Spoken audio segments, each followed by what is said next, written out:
Deus ele fez o homem e a mulher perfeitos. Eles viviam em comunhão total com Deus, ao ponto do Senhor visitá-los no jardim no final da tarde. Onde é que nós vemos esse relato? Em Gênesis 3, versículo 8, diz assim: E ouviram a voz do Senhor Deus, que passeava no jardim pela viração do dia. Então, dá a entender esse versículo que Deus ele tinha o costume de visitar Adão e Eva no jardim do Éden. E nós sabemos pela palavra de Deus que Deus tinha uma comunhão profunda com Adão e Eva. Deus os criou perfeitos. Deus os criou puros. Deus os criou sem pecado nenhum. E eles viviam na presença de Deus. Tudo ali estava em harmonia, do jeito como Deus queria.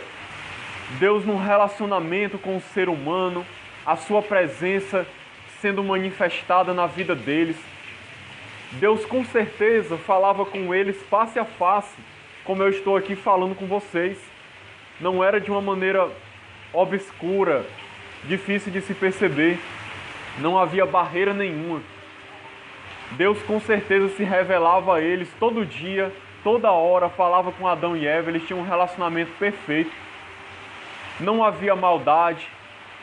No jardim do Éden não havia pecado, não havia violência, não havia doença, não havia nada de ruim, não havia sofrimento, tristeza, nada que existe de ruim hoje no mundo existia naquela época no jardim do Éden. Então, esse foi o plano original de Deus. Foi o que Deus fez pela humanidade no início.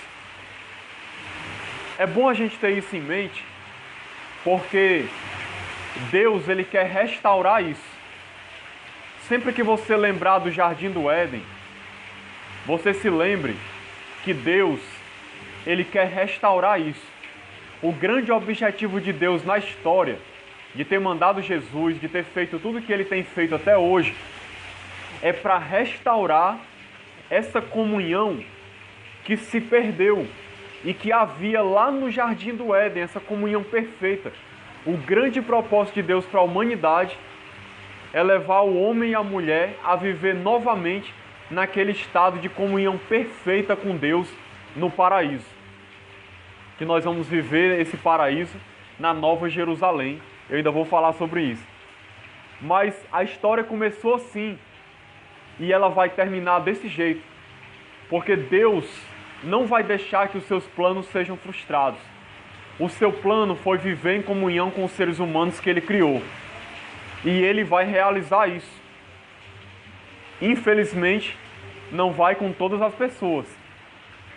Mas Deus vai realizar isso com uma boa parte da humanidade, aqueles que crerem no Senhor, em Jesus Cristo. Então, esse é o ideal de Deus. Essa comunhão plena no jardim,